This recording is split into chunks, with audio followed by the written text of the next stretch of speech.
आणि म्हणूनच राज्यात आज हे आपण म्हणतो की राम लक्ष्मणाची जोडी म्हणजे काय? सर, जी विलासरावजी देशमुख यांचा कोणता गुण तुम्ही दिलीपरावजी देशमुख यांच्यामध्ये पाहता?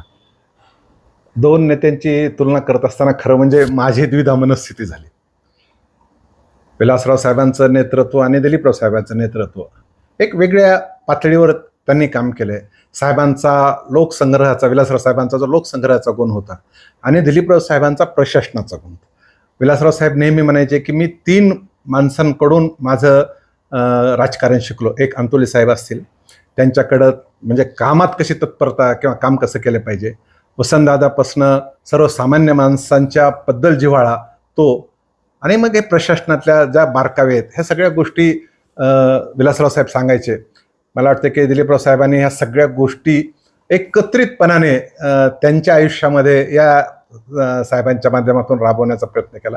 आणि म्हणून वेगळेपण जर बघायचं म्हणलं तर दोघंही सुसंस्कृत, दोघंही वेल कल्चर्ड, दोघांचे असं डावं उजवं करा म्हणत असाल तर मला वाटतं की ते मी करू शकत नाही. परंतु निश्चितपणे सांगतो की दोघांची इतकी एक वाक्यता होती की एखादा निर्णय जिल्ह्याच्या विकासासाठी, आपल्या संस्थेसाठी जर राबवायचं असेल तर निश्चितपणे एक दिलानं, एक मुखानं साहेबांनी काम केलं. आणि म्हणूनच राज्यात आज हे आपण म्हणतो की राम लक्ष्मणाची जोडी म्हणजे काय?